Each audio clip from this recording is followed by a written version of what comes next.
comes a time in the life of a golf course when renovation becomes necessary. When is that time? Well, there's a lot of factors, and those factors are best explained by the experts.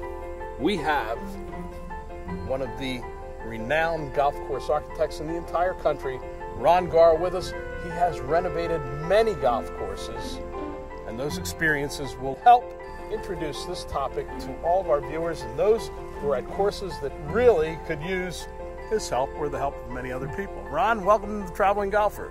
Thanks, Tony. Nice to be with you. Ron, that question right there, when is it time to renovate a golf course? Tell us what factors come into play. Playability, economics, modernization. Do you need drainage improvements? Do you need irrigation improvements? Factors that bring a committee or owners or members together to say it's time we do it. But usually it's driven by a desire to have a better golf course, more playable, and to modernize it. And there are different stages of renovation. Tell us what goes into that. It's important to start with, we go in and analyze the golf course, and then we do focus groups. This is very important. We do focus groups of high handicappers, ladies, mixed couples, because you need a real input from all the broad vast of your members to see what your course really needs. And now comes my favorite question. It's like, you know, which is the hardest hole? Which hole do you hate the most? I don't like hole number 13. That gives us the goals to go to and the direction to go in.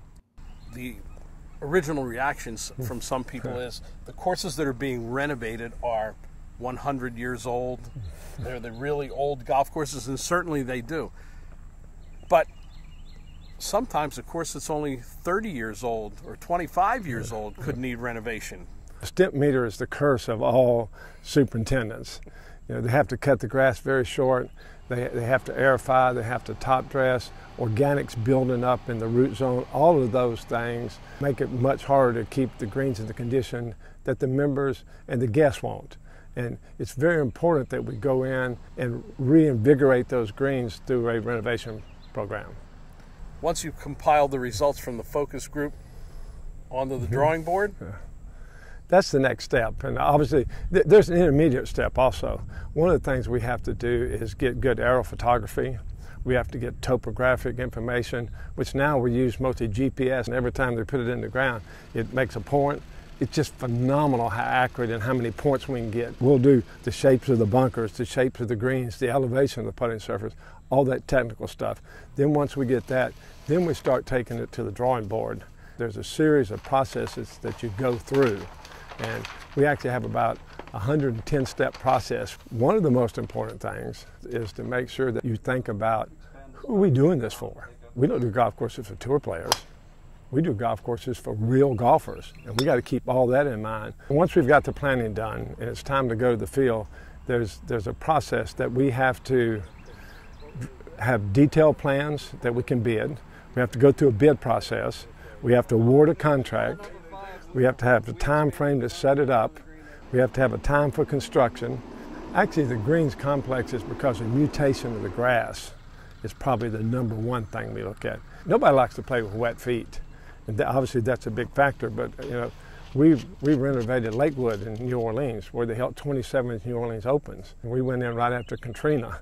So, so that's been a huge success there, because they played more rounds since we've done it than they ever did. It's great to see golf come back in New Orleans, and Lakewood is such a great golf course with a great history. Now to one of my favorite topics, trees. You take courses that are 30, 40, 50 years old, the trees are 2 and 3 times the size they were when the golf course was built. So almost every golf course needs to have trees taken out, because grass really survives on photosynthesis. Everybody thinks it survives on water and fertilizer. You have to have water and fertilizer to make sure that photosynthesis works. We have to have a punch list at the end. We have to grow the grass back in. Then we have to have a grand opening. It's a unique challenge, but one that I love. Private club, sometimes it's easier to go about a renovation because one entity, whether it's the board or whether it's the owner, can tell the members, this course is going to be down for a while. our pro shop will help you play some other courses in the area. Be patient. When it comes back, it's going to be a lot better. Right. At a daily fee course, that is a tough bullet to bite because that means no revenue. Not many guys want to do that. That's a tough challenge. Sometimes what we do there is obviously we work during the off season, and sometimes we do 9 one year, 9 another year. Sometimes we'll do even 3 or 4 one year and have a couple temporaries, and we'll start late in the season and have them open back up early the next season. So it's always a challenge depending on what part of the world you're in, you know, depending on the environment you're in, temperature, daylight hours, all that stuff. All that has to be in the formula. You and I were recently at the Longboat Key Club, one of my favorite places, where we're doing a major renovation project there. 2 golf courses on an island, make it look like a golf course on an island. We added sand dunes, waste areas. We added places that had coquina and sand, so when you go out there, you got that wow effect and go, God, this looks like I'm playing golf on the beach, which you really are. And actually, in taking some bunkers out, we took quite a few bunkers out because most golf courses in the past were over-bunkered. And today, with how much further we hit the equipment as people age and, you know, different tees, it's really important to not only add bunkers, but it's more important to take out more bunkers than you add. That's really the key to success. And when you took them out, the grass that went in? We use platinum paspalum down there, and it's been a huge success. Wall to wall? Wall to wall. It's one grass. We can mow it at putting green height. We can mow it at rough height, fairway, tees. The ball sets up really nice. Whether it's even in the rough, it seems like it's teed up a little. Boy, I love that when it sets up. I mean, I don't know what golfer done. I think you're absolutely right. Yeah. The other thing that I saw is that changing from some of the older strains of Bermuda on the greens, they putt so smooth. Very little grain. Well, the great thing is you know, there's geneticists in almost every major university today trying to come up with new grasses, and they do that on a somewhat irregular basis. And when they do, we need to change to stay up because that's what makes the game so great. If you look at the putting surfaces today compared to what they were like on the old Shell's Wonderful World of Golf, where everybody actually broke their wrist and popped it. Now, I mean, it's like it's just a little bump when they putt. Ron, it's a good thing there are renovation projects going on because there are very few new golf courses being built in America. Luckily, overseas, they are building on the little tiny island of St. Kitts. Right now, they're going from 1 golf course to 3. Wow. You've done so many more around the world. What's that like? We've been very fortunate. It's exciting to work around the world because golf is really growing and booming outside the United States. We're working in China on an oceanfront project there. We're working in Bangkok, Thailand for the president of the country. We're doing one for the King of Morocco at this time. So it's really exciting, these projects we're doing around the world. Ron, a lot of do's to renovating a golf course. Any don'ts? Yes, there are. You know, today where we are in the golf world, the biggest don't is don't make it harder. Don't spend too much money doing it. And remember, make it fun, enjoyable. People want to play in less time, they want it to be enjoyable, and they want to get value for their money.